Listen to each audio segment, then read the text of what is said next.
اللهم صل على سيدنا ومولانا محمد ينال الله لحومها ولا دماؤها ولكن يناله التقوى منكم صدق الله مولانا العظيم. اللهم صل على سيدنا نبينا مولانا محمد وعلى آل سيدنا نبينا مولانا محمد وبارك وسلم. اللهم صل على محمد بعدد أوراق الأشجار وبعدد أقطار الأمطار وبعدد دوام البرار والبحار وعلى آله وصحبه وبارك وسلم. اللهم صل على محمد كما هو أهله ومستحقه.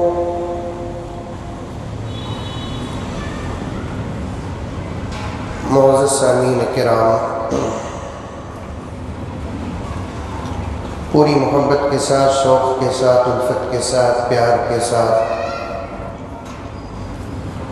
ادب کے ساتھ، احترام کے ساتھ، اخلاص کے ساتھ، دل کی گہرائی سے ایک مرتبہ درود شریف پڑھ لیں۔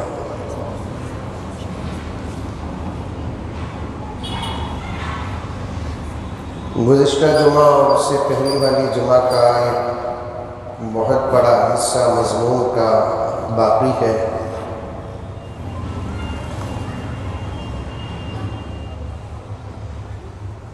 چونکہ آج اس کی عادت ہے کہ ترتیب کے ساتھ گزرنا،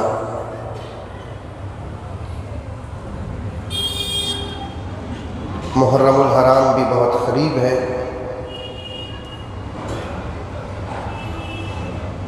آج پوری کوشش کروں گا کہ جو مضمون 2-3 جمعہ کا باقی ہے وہ آپ کی خدمت میں رکھتا ہوں۔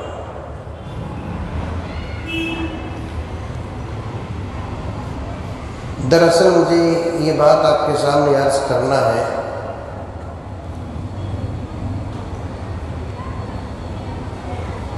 دشمن لاکھ کوشش کر لے،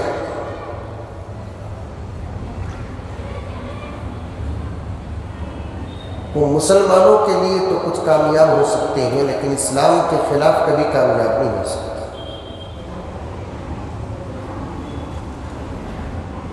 ایک ہے اسلام، ایک ہے مسلمان۔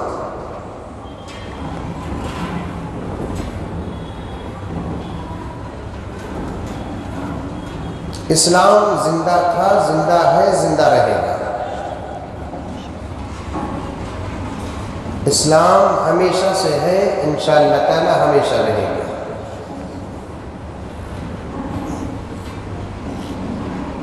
مسلمان کے لیے شرط یہ ہے، اگر اس کے پاس اس کا دین، اس کا مذہب، اس کے اعمال مضبوط ہو تو انشاءاللہ تعالی وہ بھی ضرور کامیاب ہو جائے گا۔ اگر اس کے پاس اس کے اعمال کمزور ہو یا نہ ہو، دونوں صورتوں میں وہ ناکام ہو جائے گا۔ یہ پکی بات ہے۔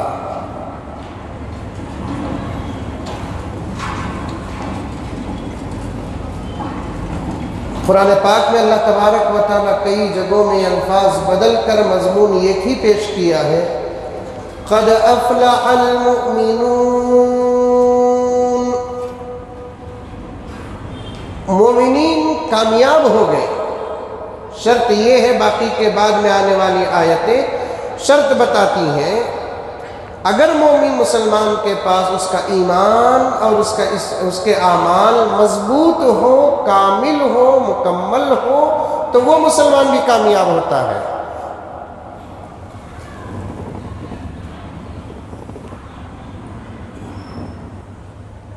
اسی لیے ایک مرتبہ حضرت عمر رضی اللہ تعالیٰ عنہ نے بڑی اچھی بات ارشاد فرمائی،